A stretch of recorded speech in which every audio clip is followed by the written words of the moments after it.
Good morning, everyone. We'll start with a couple announcements before we get started. One is today will be our second attendance check with the quiz a little bit later in class. If you missed the first attendance on Wednesday, just do the tutorial and email it to me for Wednesday's class. This is maybe for people who are catching this on the video after class too. But if you didn't get to class on Wednesday and you didn't realize you were supposed to do an assignment, just email it to me by tonight. And then if you are not in class here today, or if you missed the quiz here today, just do the tutorial assignment, and you have to post a screenshot of that assignment to a Carmen assignment so I can then see it and give you the grade for today's lecture. Today's our second required homework was due before the start of class. You can keep doing that work after class for a 1% penalty, so you can keep doing the quiz, or if you missed the post-lecture assignment before class this morning, you can still do that after class for a small penalty. It looked like most of the class had gotten to that, and just about everybody is into Pearson at this point. And then I don't think I have too many more announcements. I'll post a recitation key for this past recitations later today. I'll be posting next week's activity soon too, if you wanted to look for that. But generally, you can just show up at recitation, do the activity. You don't necessarily need to prepare or do that activity ahead of time. Okay, so we were talking last time about significant figure rules. This is getting into like how we know where to round off or report a result to with some thought of the precision in our calculations leading to some need to round off our results. And so when we are doing addition and subtraction, it's all about placeholders. So addition and subtraction, it's all about, looking if I take these numbers here, realize that this is supposed to be a 5. So let's say I have these numbers here. It's all about rounding to that greater value placeholder, which would be the ones placeholder from the 125. So when I do this math here and I get, if I just do the math and I get 1,081.2, I need to round it to that ones placeholder, 1,081. So it's not about 3 sig figs plus 4 sig figs is rounded to 3 sig figs. That rule doesn't apply to addition subtraction. It's all about spotting the greater quantity placeholder. So the greater quantity placeholder would be that 5's placeholder. So we round off to the 1's placeholder in the result. Then when I do multiplication, then I count sig figs. I won't do the multiplication step here with those same numbers, but imagine instead of this being a summation, imagine I just took these two numbers and multiplied them together. If I'm multiplying the numbers, then I count sig figs. I just look at 3 sig figs times 4 sig figs, and I round off my result to 3 total sig figs. And when we're counting sig figs, it's kind of like our significance is the most significant, the next most, the next. So we're starting our counting of sig figs from the left side of the number all the way across. Let's actually just do that math real quick since I mentioned doing the same problem but multiplication. So if I take 125 times 956.2, it's obviously going to be a pretty big number. It's 119,000. So if I do that multiplication instead, I get 119,525. And so here I have to report that to the third significant figure. And so that's going to be the 9's placeholder. And so I'm going to have to round up to it. So it'll be 120,000.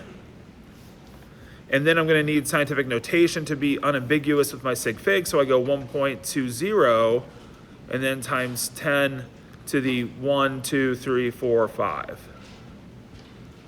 So 1, 2, 3, 4, 1, 2, 3, 4, and 5.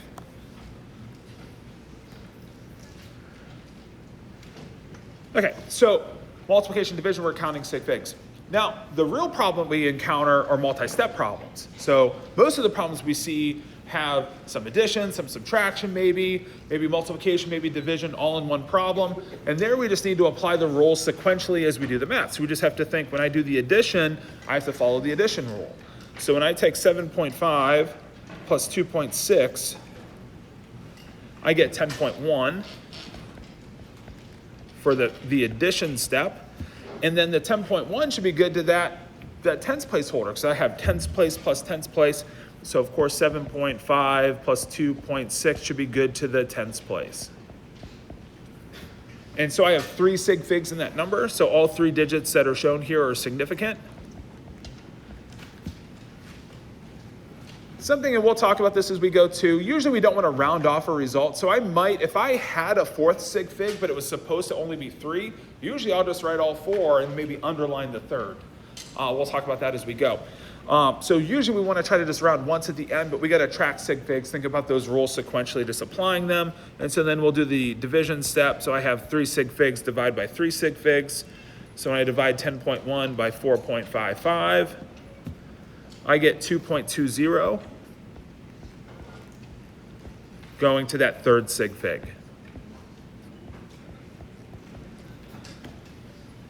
So when I'm doing multiplication division, it's just then we are counting total number of sig figs.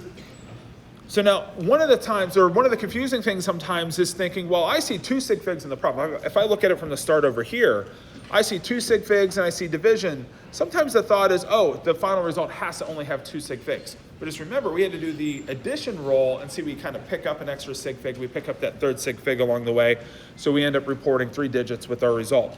So this is all about the thought of when we're doing some sort of, math, this is maybe a density problem, so there's some units here. This is math relating to the inherent uncertainty of a number like 7.5 grams. The rounding here isn't because of the arithmetic. The rounding is because 7.5 is representing a mass that has an uncertainty of at least 0.1 gram. It's that inherent uncertainty in the last digit in a measured quantity or an inexact quantity that leads to this rounding. It's not just any number. So it's the, if we have a problem, if we have like 1/2 mv squared and we're calculating kinetic energy for some reason, the 1/2 isn't like, that doesn't follow the sig fig rules because that's just a number. Those are exact numbers. It's only like the mass and the velocity and their sig figs that would factor into rounding off our final result. So it's all about kind of understanding that measured or values with units are subject to uncertainty, and so then we have to round accordingly. Yeah.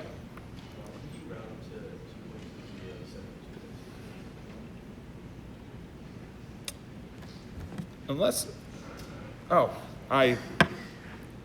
don't know. Yeah, good catch. Yeah, for some reason I read my calculator wrong. Good call, 2.22.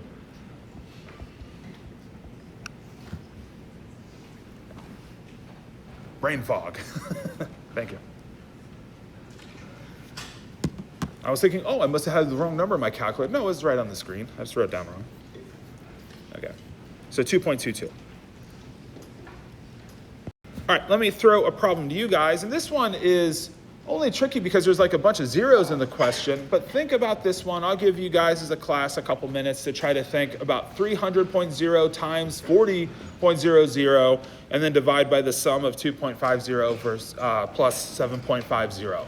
Think about how many sig figs you report that result with.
So how many sig figs is the addition in the denominator, the 2.50 versus 7.50? How many sig figs would I report that summation to?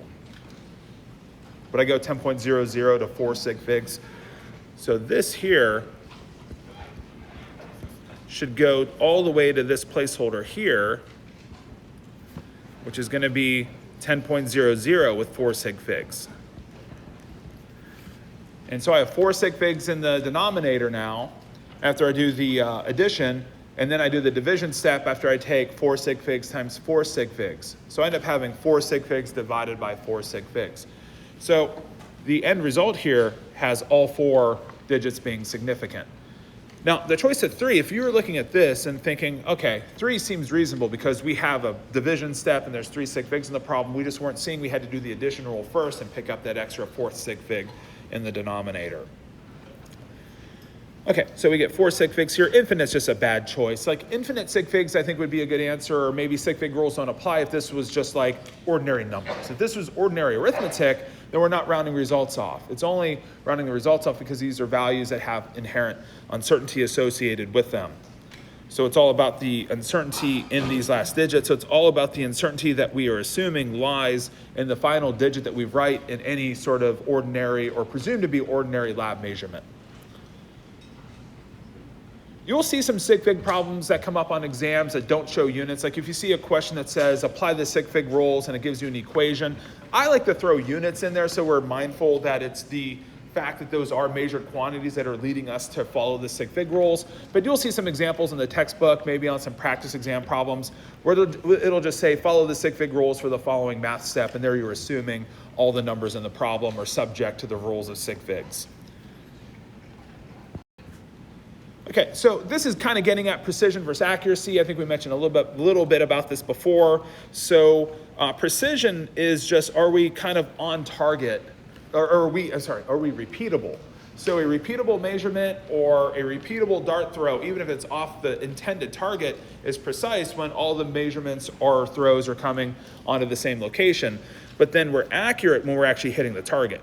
So here at the top one is where we're precise and accurate. And so accuracy is being on target. And so sig figs are kind of getting at precision. So when we do experiments, how precise can we report our results to is following the rules of sig figs. And then checking the result against some trusted or known value is a test for the accuracy. So you'll do this a lot in lab. You'll do maybe 2 or 3 trials to see how precise were you in the lab. Can you maybe catch a mistake that might have been made that way if the results disagree by a lot? But if you're in the lab and you do 2 or 3 trials and they all are kind of on target with each, or they're all like repeatable, then the question is, do your results actually agree with some trusted value? So a lot of times in an experiment, you'll look up what a result should have been so you can kind of compare and see how well your experiment worked out. And so that's kind of how it works. There's different degrees of precision, repeatability, versus accuracy on target. Let's do another sig fig problem. We'll do this one together. This is a way to measure density. So there's this like the thought density is mass per unit volume. If I had a object, let's say it's a solid, I could maybe take a graduated cylinder with water, add the solid. If it fully submerges in the water, I can see how much water was displaced by the object. That's a way of determining the object's volume. And so if I'm trying to determine the mass over volume, that's our density. I don't know why my writing is so delayed. It usually doesn't do, it's usually not this bad. That's kind of annoying, but we'll see if this continues. But we're going to take the mass of the object, which obviously is precisely known. You've probably seen this in the lab already. We have balances that go out to 4 decimal places after the decimal point, so out to the nearest 10,000th of a gram. So our mass is that 4.9724, or 49.9724.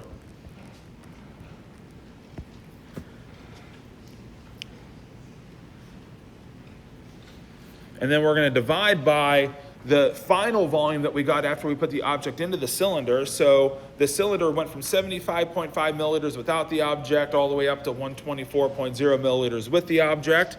So the object's volume should be that 124.0 milliliter starting point. So imagine we were somewhere around here with water. We add our object into the water, and so then it bumps it up to this final difference. So we're taking the difference in volume to calculate the volume of that object that we've put into the cylinder.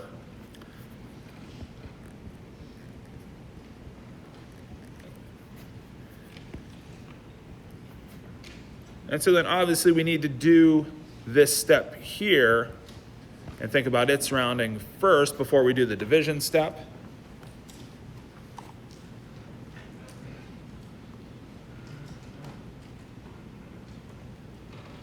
124.0 minus 75.5 is 48.5.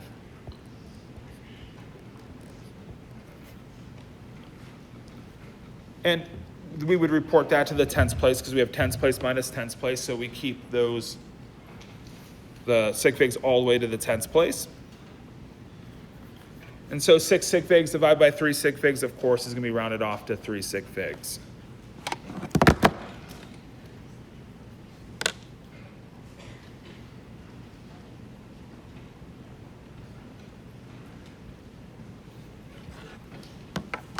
And so just doing a double check that the math comes out. And so yeah, 1.03 would be the volume. So volume, mass per unit volume. We'll see a lot of calculations involving density in this class. So just introducing the sig fig part of the problem, but also the idea of density, mass per unit volume.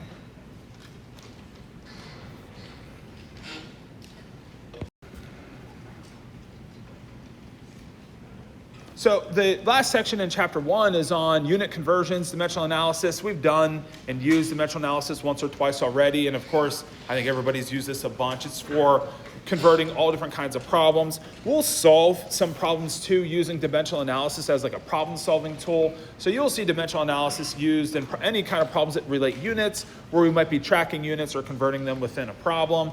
So let's just do a couple conversions and also kind of show you how we might word a problem on a test. I think I was mentioning last time that we tend to not give you a very detailed sheet for exams. We'll just then either give you on the sheet for a given exam any conversions you need for that exam, or sometimes within a given problem, we'll just throw what you need for the given problem in. And so then the conversion factors you get are usually just the one you need, and you have to maybe think of others like the gram to kilogram conversion using the prefixes we were talking about last time. So if we're trying to figure out the number of grams in like 2.25 pounds, the only conversion we would give you is perhaps this one here, the kilogram to pound conversion. And so then we'll, of course, take the pounds in the problem to kilograms, and then just have to know kilograms to grams. That's a pretty, hopefully, easy conversion. And then one trick or just recommendation that I have for starting any kind of problem, especially as we get more complex in problem, is just to always think about what you're looking for. And so if you're always starting your dimensional analysis with how many grams, that's what we're looking for. So we'll start with that here. It's a very simple thing to sometimes miss, but sometimes we get lost in a problem of what it is we're trying to find. If we just kind of come back to the start, oh yeah, I'm looking for the number of grams. Obviously in this problem it's pretty straightforward, but if we get to a harder problem and you're on a test, just kind of like be mindful of, okay, here's what I'm looking for. I don't know how to get there, but I'm just going to start with dimensional analysis, and hopefully I'll find something that I know how to convert or get from A to B to C to D and eventually get down that pathway of conversions. Okay, so we'll start then with what we're given. So we're given 2.25 pounds. We'll use our conversion that there's 2.2046 pounds per kilogram.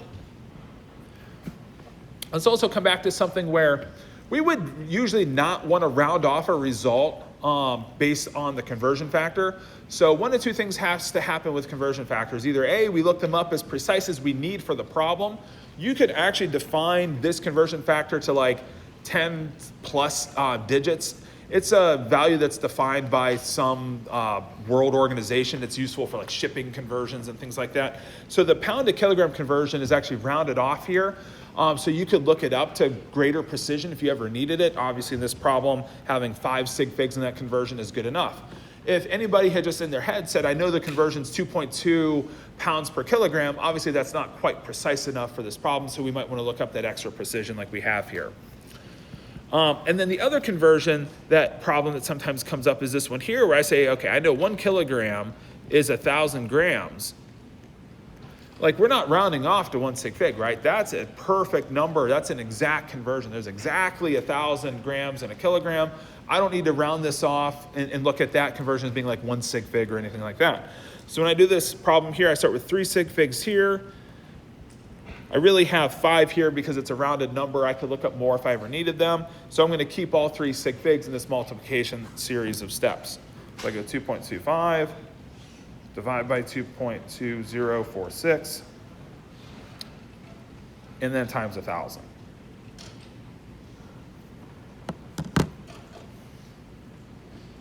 So I get 1,020.59 So I'll just write 1,020 here, and that should be good to the third sig fig. Now, if you are doing a problem in your notes or whatever, I would just leave it as this. I wouldn't like force a scientific notation writing unless you needed to, if you needed to report it for a lab report or on that LabWrite thing. You could write this as 1.02 times 10 to the 3 grams. That's the proper way to report it. But the way I tend to do it is I just like underline the last digit that's significant. So the way I would kind of just write this in my notes would be like this. And the underline's telling me there's only 3 sig figs in the number.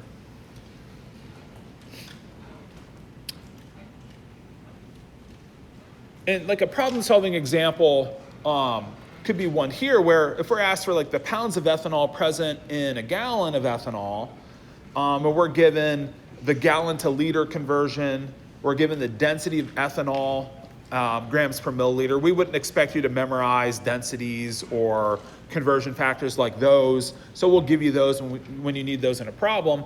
And you could set up like a D is equal to M over V and solve for M, get the M, convert it as needed over into, from grams over to pounds.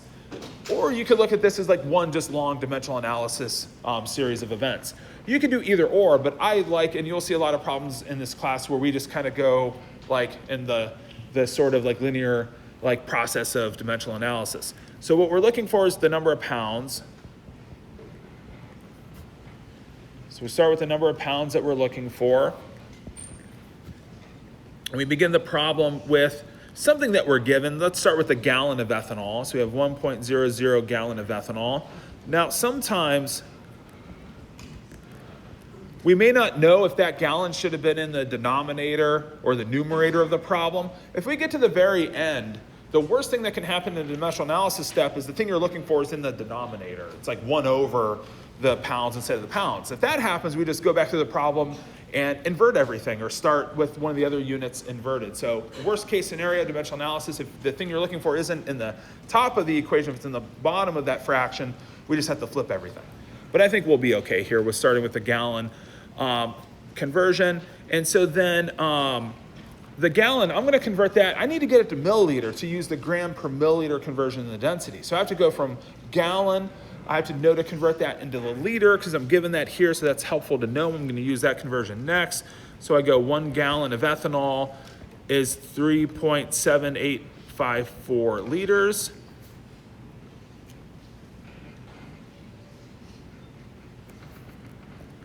And then 1 liter is 1,000 milliliters.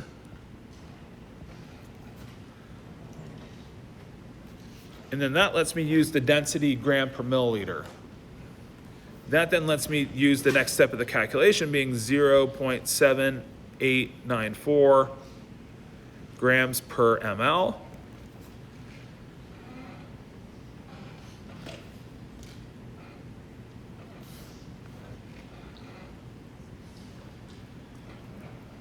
And then we just need to do the reverse step kind of the top problem of converting grams over to kilograms over to pounds. So if I want to go to kilograms, 1,000 grams per kilogram.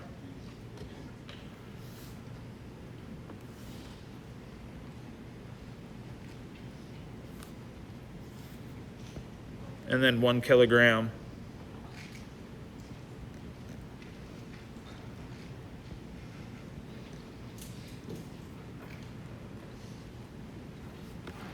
(2.2046 pounds).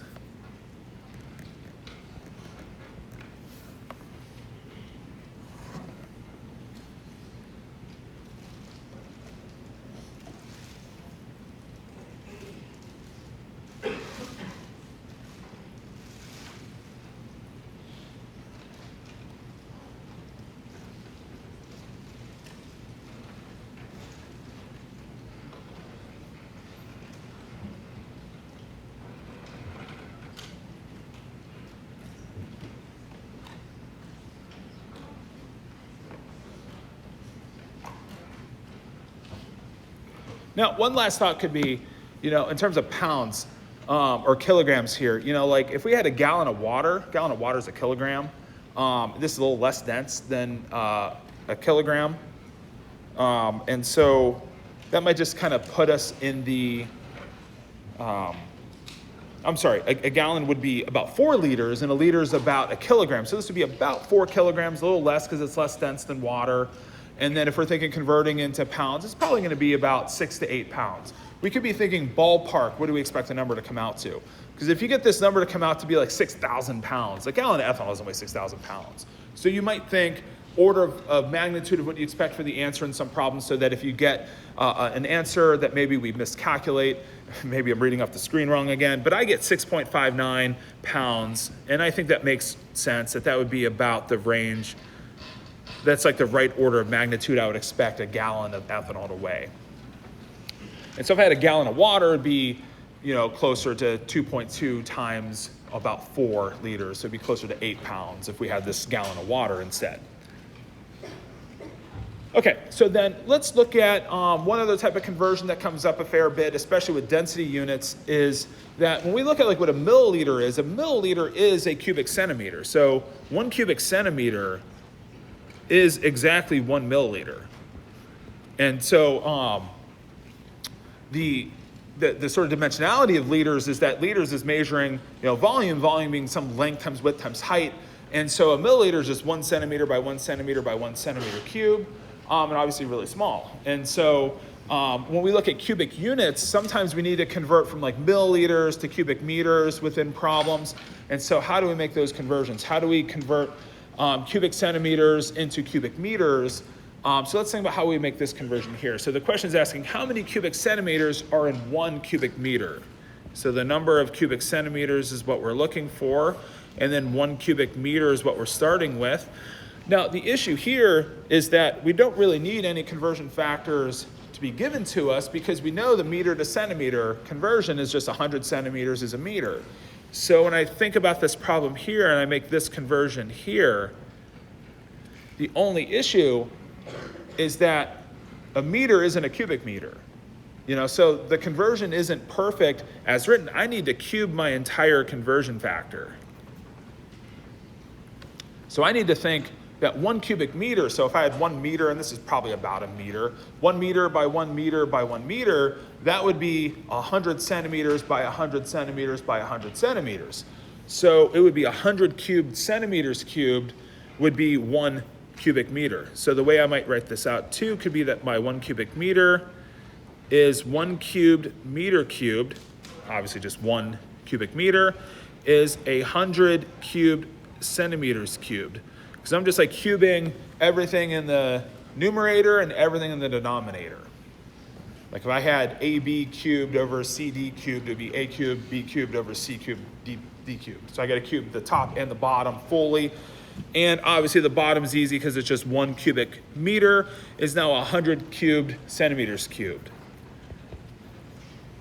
And now the last silly detail, and again, like the way I can put this in my calculator is one of a bunch of ways. The way I usually do this is just to make sure I don't screw it up, is I go 100 times 100 times 100, because that's 100 cubed. So I just do 100 times 100 times 100, and I get 1,000,000.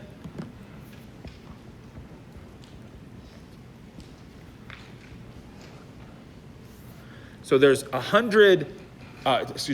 1,000,000 cubic centimeters in a cubic meter. So a lot of cubic centimeters in a cubic meter. This would also be 1,000,000 milliliters.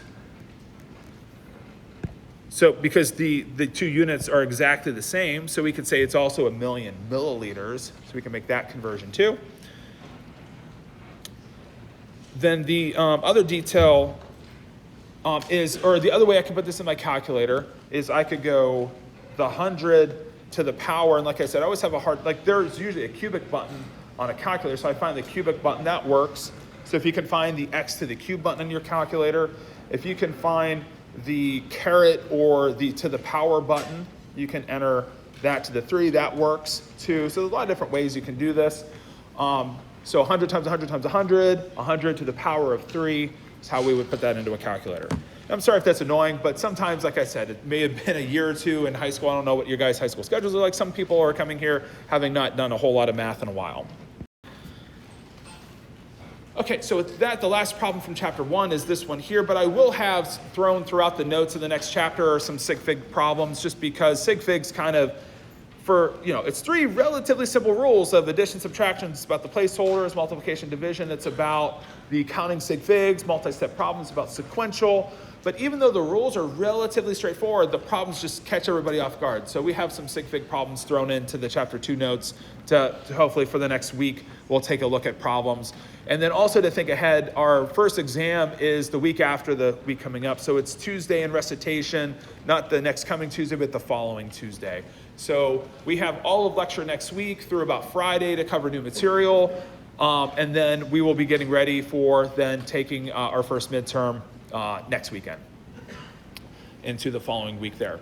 Okay, so for this problem here, we're just trying to calculate or convert the density of water from a gram per milliliter into kilogram per cubic meter. Turns out if you look densities of water up by temperature, usually you get the kilogram per cubic meter conversion or unit out of most sources, and if you need it in grams per milliliter, you just got to know how to convert it. And so we're also going to try to do this conversion without looking up any conversions because we shouldn't need to. It should all be conversions like grams to kilograms, meters to centimeters, the cubic centimeter, exactly a milliliter. We're going to know that conversion, use that one without that cubic centimeter. 1 cubic centimeter is a milliliter. That's something that we're just going to have to know too. Okay, so for this one here, we'll start with what we're looking for. So we're looking for kilogram per cubic meter. And we're starting with the 1.00. See, now it's on time. I don't know what was going on the other slides. So we're starting with the gram per milliliter.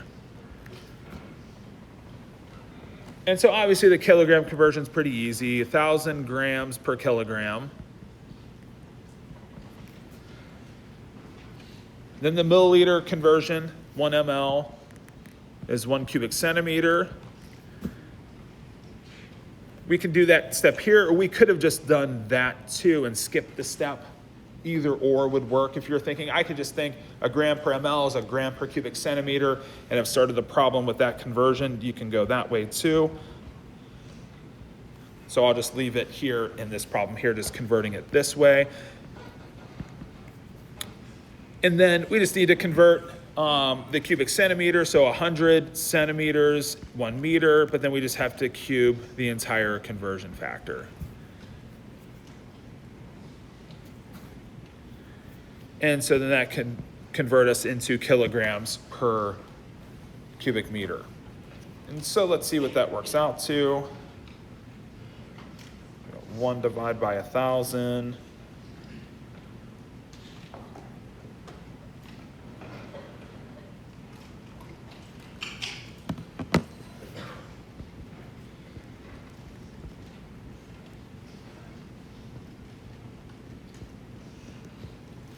So I get 1,000 kilograms per cubic meter. Now this becomes a little bit of a sig fig problem because I have 3 sig figs. I'm taking like an actual density of water known to 3 significant figures, and then I'm converting it accordingly using exact conversions. So all these conversions are exact, so I'm not rounding anything off to 1 sig fig here. And so I can either underline it, which is fine for just a simple problem in our notes, or I can go 1.00 times 10 to the 3 kilograms per cubic meter to keep all 3 sig figs. I just really want to stress that our conversion factors shouldn't cause us to round off our result. If they are, surely a conversion factor is known more precisely than any ordinary lab measurement we're going to take.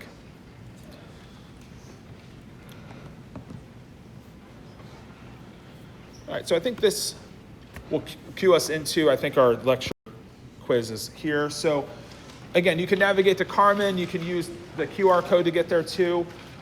Today's code is boron.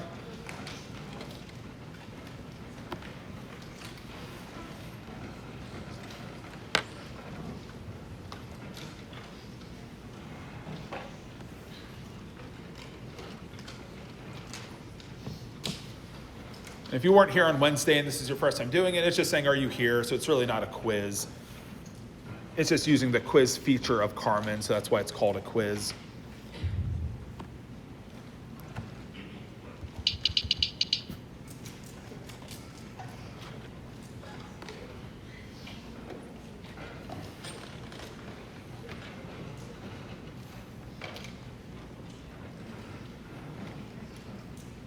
This will stay open for a few minutes, but only for a few minutes, so make sure to get this in the next like 2 or 3 minutes. If I take the slide away, or if you ever realize that, oh crap, I didn't click the link and I changed the slide, and you get off the slide, just go straight to Carmen and just go to assignments, and it should pop up. It's marked as being due today, so it should be on your calendar too. I opened it up ahead of time, but you need the code. So if you saw it in your thing, just make sure you come to class, get the code, and can put your attendance in for the day. Okay, so with that, we're gonna head into chapter 2, get a little bit of a start on this chapter here. The topic of chapter 2 is atoms, molecules, and ions.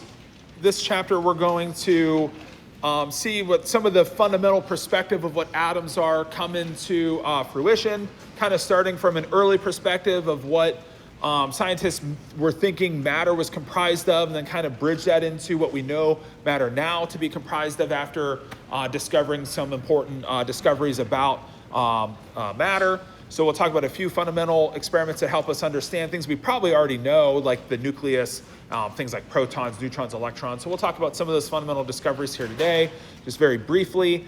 Then we'll get into how you can look at a given element, atom or ion, and start counting up how many different types of subatomic particles that atom contains. And then from there, we'll get into starting to picture some simple molecules in terms of some of their formula, a little bit about their shapes, but we'll see more about predictive shapes in chapters 8 and 9.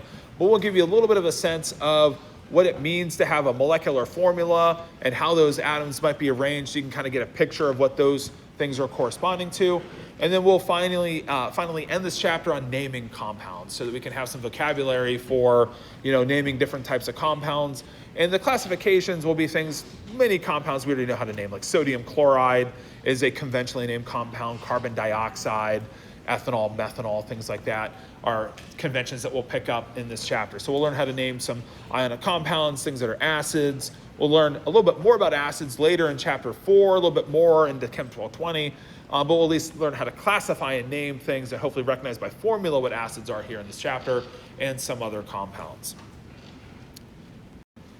Okay, so let's start with sort of the theory of atoms as of like 1800 was very, very basic, because there wasn't a whole lot known at this time. A few elements had been discovered in this time period. If you recall, we had mentioned a little bit in chapter 1 about how ores and things that you can mine from the earth, they would, scientists, the alchemists would try to take those ores and reduce them down to their simplest components. And this was leading to things like iron, things like cobalt, zinc. This is where a lot of metals were discovered in this process. And so then Dalton kind of came along and sort of proposed and kind of came up with the idea of atoms, that just, that the elements must be comprised of some sort of spheres of different types of atoms, and things that make different elements different must be different types of spheres. And so elements are comprised of small particles that were called atoms. That atoms of the same element were thought to be identical to each other. So if you had a zinc sample, all the atoms of zinc were believed to be exactly the same. This turns out not to be entirely true, or at least once we then discover more about what we know about elements and matter, we start to learn that most elements have more than one isotope, more than one form. So we'll talk about isotopes as we go along. But Dalton's theory, of course, wasn't going to be able to explain everything or get everything right, because it was making predictions that were kind of bold and without really much thought into what was really making elements different from each other. Elements were thought to not to be able to convert to and from each other. And that is generally true from a chemical reaction standpoint. Like, I'm not just going to be able to take a reaction and have carbon and by chemical reaction turn it into nitrogen, but there are nuclear pathways, there are nuclear reactions we can force to occur by bombarding things with neutrons or protons or electrons with very high velocities. We can also collide atoms together. That's what goes on like in CERN. We can also see certain elements are naturally radioactively decaying all the time. Like our uranium sample is all the time undergoing decay pathways just on a relatively slow standpoint. That's why there's still uranium on Earth. But if you go bigger than uranium, if you go to neptunium, plutonium, if you notice the kind of the shading changes on the periodic table, it's because those are the elements that no longer naturally occur on Earth because their lifetimes were too short. So if you imagine going back like 1 billion years, we probably would have had some plutonium or americium present on Earth, but it has since decayed into smaller elements. So the bigger elements are undergoing decay pathways of smaller elements just on the life scale of like the universe. So the lifetime of uranium is about, or I believe the half-life of uranium is, I think, 4.5 trillion years, somewhere along that ballpark. So if you go 4.5 trillion years from the Big Bang, you'd have half of the uranium still left. So uranium's lifetime's long enough that it's not going away anytime soon, but everything's decaying to about lead. So anything lead or bigger is actually decaying into smaller elements just on timescales that are relatively slow. And then even some of the smaller elements have isotopes that aren't stable and are decaying over time. Very interesting questions on why that is and what those processes are. There's a section, or there's a chapter in the very end of our textbook. You might cover it in Chem 1220. I think they cover some sections out of it that talk a little bit about nuclear decay pathways. So then another thought is that compounds can form when we take elements and then just have them combine with each other to form compounds. And then there has to be like a whole number ratio when that happens, is what was discovered. And so in the early days, people were taking different elements, interconverting them or having them form compounds, and they were finding it's always a certain ratio of those elements that was leading to compounds forming. If you took the wrong ratio, one of them would have been left over. So we'll talk more about reactions and quantifying yields and how reactants kind of go in chapter 3 in more detail later. But what we can learn from Dalton's theory is just the idea of the atomic perspective, that matter is comprised of atoms. We need to figure out what the atoms are comprised of, though, so that'll come next. We'll see that atoms aren't exactly of the same element, aren't exactly the same as each other, but they have some small differences, or some elements have these isotopes that we'll talk about. And then elements can convert to other elements, but by nuclear pathways and not by easy chemical pathways. And then when compounds are forming, just with whole number ratios. So also kind of coming up in the early part of chapter 1 is the idea of the law of conservation of mass. That's the idea that we're not creating or destroying mass in reactions. We're just changing the form and the bonding nature of the elements. And so we're not creating or destroying mass through reactions. And then the law of multiple proportions is that if I were to take like carbon and oxygen, I could get them to react to form something like maybe CO2, or I could take 2 carbons plus an O2. O2 exists naturally with 2 oxygens bonded together. And then this might be able to get me, write an arrow. This might get me 2 carbon monoxide molecules. We'll talk more about the nature of reactions. I'm not writing these reactions so you memorize them, but the idea is that I'm gonna have carbon react with oxygen either to form 1 C to every 2 O's to form CO2, or with 1 C to 1 O to form carbon monoxide. Those are the 2 most common and stable oxides or forms of carbon and oxygen that form compounds together. And it's strictly in that 1:2 or 1:1 ratio. And so the law of multiple proportions is that when we're forming compounds, that we maintain those ratios in all of the molecules. So if I have like a CH4 sample, methane, we'll learn how to name it later, but 1 C to 4 H's in all of the molecules. So that's the law of multiple proportions, is that compounds are reacting in these specific whole number ratios. Now let's talk a little bit about how some of the subatomic particles were discovered. We'll actually only talk about the electrons discovery, but we'll allude to then how we know about protons and or protons and neutrons as we go. But the electron was discovered, and this was an important discovery for a lot of different reasons. The discovery kind of goes like this. A sample was hit with a high voltage of electricity, and if you can kind of go back, and you maybe have heard this too, that the atom was once thought to be indivisible. And so if the atom could not be divided, then you should be able to do whatever you want to do to the atom, and it just stays an atom. And so the thought was, well, if I put a high voltage of electricity on an atom source, can I create a particle off of what should have been an element in indivisible? And so a particle was detected. And so if you had a screen, this was like a cathode ray tube screen, kind of like an old TV, like the old style monitor, if you've ever seen the big TV. Like the screen would just light up if a particle hit it, and so the screen lit up when this particle hit it. If you turn the high voltage source off, the particle would go away and wouldn't light up the screen. And so then the thought was, well, is that particle, does it have a charge? And so if the particle had a charge, then I should be able to take an electric or magnetic field and bend the particle with the field. And so then you could apply a field, and then you could move the charge. You're kind of seeing that here is by applying like a magnet, the charge was going towards that magnetic field. And so that's showing you that that stream of particles was carrying a charge. And so that was the discovery of the first subatomic particle, because for the first time we took what was known to be an element and should have, under the time or the thought, well, it's indivisible, how could we break that thing into some simpler component? Well, here we created a particle that then had a charge, and that particle became known as the electron. And so the electron was that particle that had a negative charge, and it was heading towards that positive direction of the electric field. So that's how they knew it was a negative charge. We have a plus charge field, and that particle is heading towards the positive direction. So the particle being negative in charge, going towards the positive direction of that magnetic field. Another important discovery, though the magnitude and the number isn't so important, but it was able to determine the charge to mass ratio of the electron. It wasn't able to determine the actual mass of the electron just yet. Our next experiment will determine the actual mass and the charge of the electron, but it was able to determine the mass to charge ratio by roughly how much the magnetic field was versus how much this particle was bending.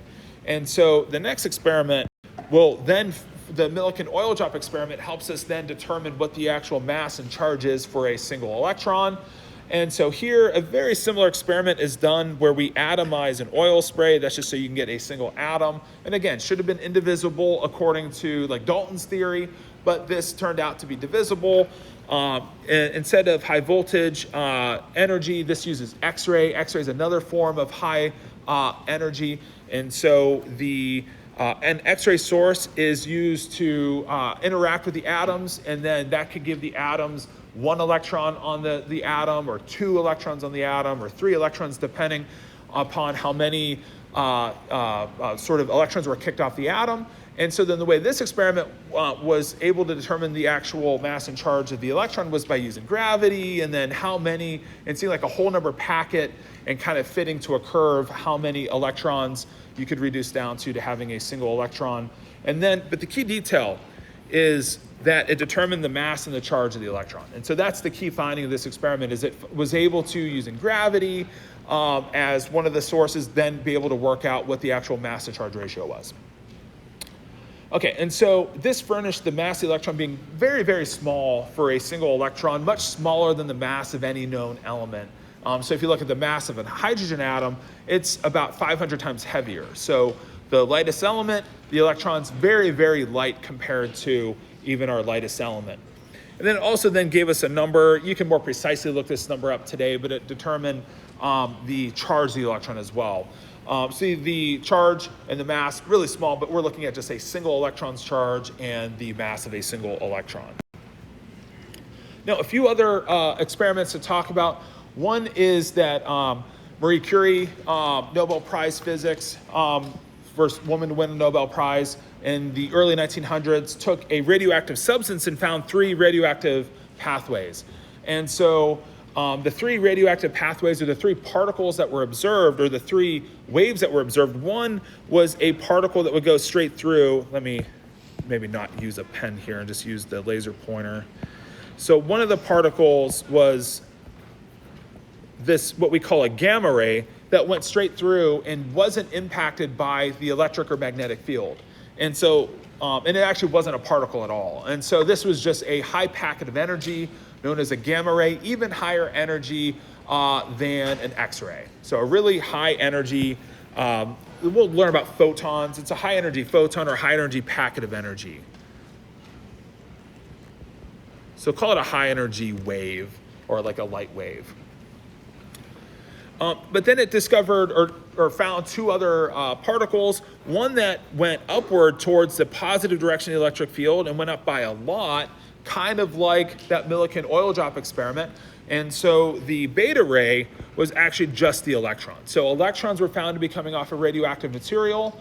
And so this turned out to be the exact same mass to charge ratio. So this was the same electron that we were discovering or seeing in that cathode ray tube experiment.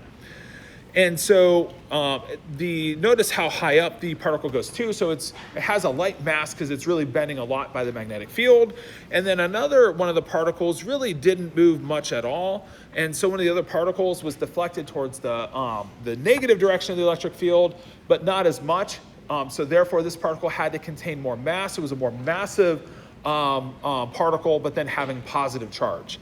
And so the alpha ray turns out to be the helium nucleus. And so we'll see what these numbers mean in a minute in terms of what the 4 means and the 2 means. So we'll see a little bit later what those are referring to. But it was the helium nuclei.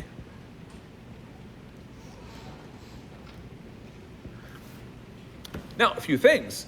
One, they didn't know it was the helium nuclei then because nobody knew what a nucleus was. So that hasn't even come to discovery yet. The second thing is we hadn't even discovered helium yet, so they didn't really know it was helium yet. They just knew that it looked like some sort of high massive, a much higher quantity of mass relative to the electron's mass due to how less the particle was moving with the electric field. And so then they knew it was positive too because it was going towards that negative direction of the field. Now, one of the details of that experiment then kind of goes into the last experiment that we'll talk about, which was Rutherford's gold foil experiment in 1910. And so what this used was that alpha particle. So the alpha particle, it used it from the previous experiment, said, okay, I'm going to take the alpha particle off a radioactive substance that's decaying to give me that particle. I'm going to then intersect a thin, like almost like a tissue of gold foil. So it's like, think of a very thin tissue, but imagine it's made of gold instead of like actual tissue material. And so it took a very thin strip of gold. And the kind of thought was that it's kind of like an X-ray, how an X-ray goes like right through, like, and you get an image of your leg or whatever you're taking an X-ray of, and the X-ray is going to go right through you, and it's not going to deflect off of anything other than maybe like bones or something like that, so you can see things on X-rays, right? And so the thought here is it's such a thin sheet, they thought that the alpha particle goes straight through and just like goes straight through the particle, kind of like if you just, again, shot a piece of light at a very thin object, how the light would go through it. And so they thought that's what was going to happen, and they were surprised, and maybe not super surprised, I'm sure they were doing this to see what was really going on in the nucleus. They were seeing scattering. And so they were seeing actual scattering of the alpha particles where they thought most of them would go straight through. And so why were they seeing scattering? Well, they came up with a model that the only reason they were seeing scattering was due to highly compacted mass in the nuclei of atoms. So instead of atoms having all their mass everywhere, so imagine you have an atom and you have we now know protons and neutrons, imagine all those particles are just everywhere, then there'd be no big massive charge to kind of have a particle hit and deflect off. And so there'd be all these like relatively smaller masses and the particles would probably go straight through that gold foil. So they were really expecting everything to kind of go straight through. When they were seeing the scattering, they then came up with a model that there must be these nuclei. So there has to be a nuclei that has a massive amount of particles and mass present that if you hit the nucleus, you deflect. And some of the particles are even back deflecting too. So they're even seeing some back scattering, which they really didn't expect to see at all. And so I like this quote that I found from Ernest Rutherford from the experiment. He said, "It was the most incredible event that has ever happened to me in my life. It was almost as incredible as if you fired a 15-inch shell at a piece of tissue paper and it came back at you." And so that was kind of the discovery, was that we had such a massive charge in the nucleus relative to that alpha particle that it was scattering it. And so then that led to what we know already, probably from our physical science class in the past, that the nucleus is where the protons and the neutrons reside, and then the electrons, the lighter particle, are outside, and they're going to have something called orbitals, or we'll discuss those as we get into chapter 6 later into the course. So to summarize some of these important discoveries and to think a little bit about when these are occurring in time, so 100 plus years ago, 1897 kind of kicks off the discovery of the electron, the discovery or the finding that atoms are divisible, and then we get the mass and charge ratio of the element. So I think what's important is a little bit about that experiment. The time period I think is useful. That oil drop experiment, 1909, later gets the mass of the electron. Curie's radioactivity experiments discovers the main radioactive pathways. I think one of the key details of talking about Curie's work is to see where that alpha particle comes from and was used in 1910. So 7 years later, Rutherford takes that alpha particle from Curie's work and then shoots it at the thin piece of gold foil, discovers the nucleus. We don't talk about these discoveries here. They are mentioned in your book just by year. But I think it's useful to see that we are not even 100 years since the discovery of the neutron.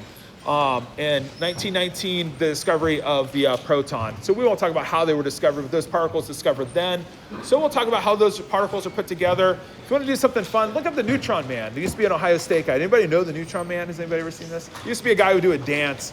He has since passed away, but he used to do a dance at the Ohio State games. He's kind of the first super fan.